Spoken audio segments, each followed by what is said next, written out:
people whine and complain and don't understand why they can't get anywhere in life, because they care so much about other people's opinion. They care about so much about what social media could think about them, how many likes they have, how many followers they have. They don't even care to think that when you have your gift, it doesn't matter who approves of it or not, as long as God has approved of it and shown you that it's gonna work. But we start to get into our minds and to believe that even when we don't see it, you know what I'm saying? Even when we don't always see how it's gonna work for us, when people start to have naysays and start to say that there's no way possible that things can happen for you, right? But you have to believe in it. So whenever you want to go and achieve something, who cares if someone believes in you, and who cares if it doesn't work? You have to see, and you have to try to succeed in order to believe it. Now, let's get to the next episode. Yo, what is good, everybody, man? Hopefully everybody's feeling loved and blessed. As always, bruh, welcome back to another Kids Room podcast episode. And, today we're going to be getting into a lot of just self-reflection, because I feel as if we have a tendency, a lot of times that I was going through this week, I caught myself even, it's almost as if I doubted a lot of the things that happened in my past to get to where I'm at now, right? That even though things were working out for me in certain ways, I still had ideas that didn't go through. I still probably could have had things quicker in per se if I would have done things differently or had different decisions. Now, I am young, so not saying that it would have been a whole lot quicker, right? But as far as a mindset, it could have been more locked in. I could have been more focused. I could have been more determined for things, right? Because when I started to focus on my own self-development, that's when I started the real growth. When I started to want to focus my mind on the positive things, when I wanted to focus my mind onto what God wanted it to turn into, not to what it is all the time, because of the pain that I was going through, or the self neglection that I had in my life, the things that I was addicted to, the things that I couldn't let go of, the people that I couldn't let go of. These things were holding me back, right? And I had to learn to develop myself. I had to learn to fall in love with developing myself, and to and then to realize that who cares if things don't work out, right? Like, who cares? It doesn't matter. So what? Because at the end of the day, whenever you are, consistent, though, something is bound to happen to you. Something is bound to break through for you. Something is bound to be released from that. But you don't always see it. You don't always see it. You don't always feel it, right?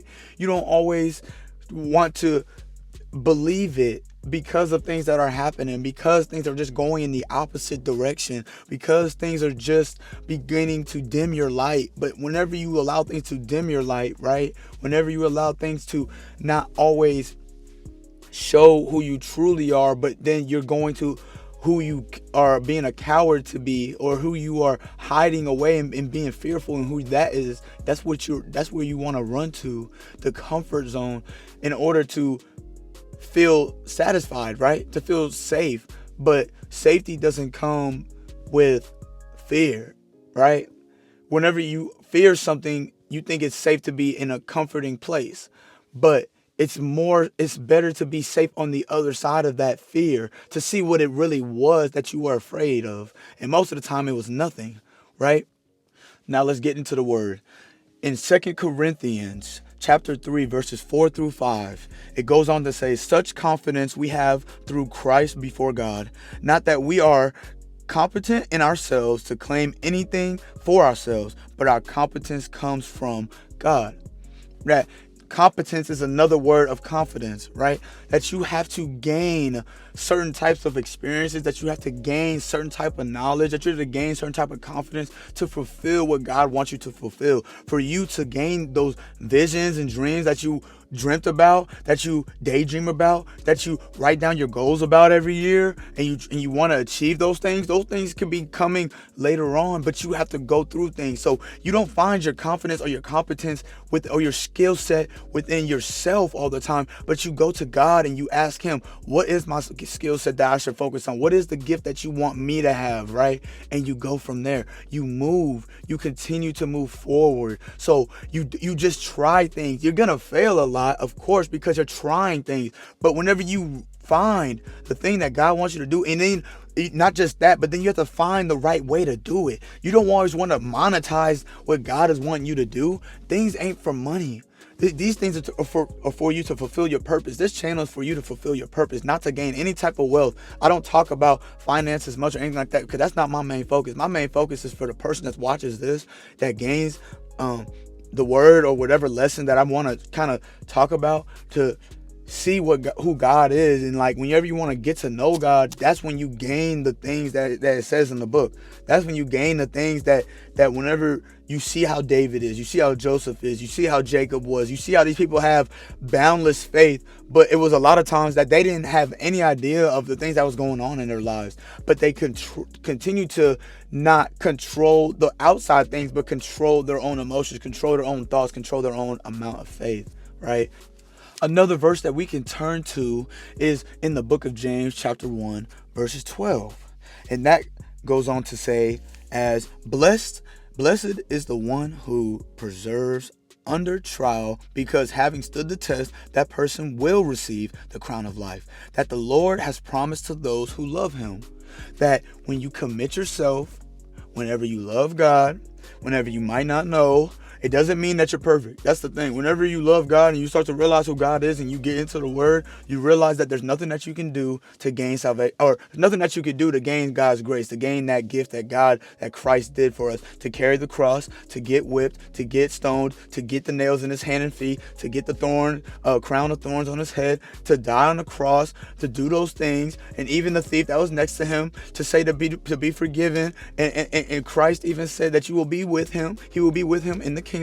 Those things like that, we have to know that you can feel dirty, you can feel wretched, you can feel as if you are not worthy, and still be worthy of God's grace, still be worthy of God's love and his sacrifice. And sometimes the enemy has a great way of sticking a wedge in between relationships, in between your goals, in between the mindset that you want, in between everything in life, because the enemy doesn't want conjunction. The enemy doesn't want communion. The enemy doesn't want community. He doesn't want covenant, anything like that. So who cares? So what if it doesn't work? So what? In 2025, if it doesn't work, at least you gain something, because you will. You have to. That's what God is here for. I mean, that's why we're here, is to fulfill what God wants for us. So if something doesn't work for you this year, so be it. Move on and continue to grow within yourself, man. Be blessed, be loved. Like, share, subscribe, comment on this video, man. And I'm going to catch y'all on the next one.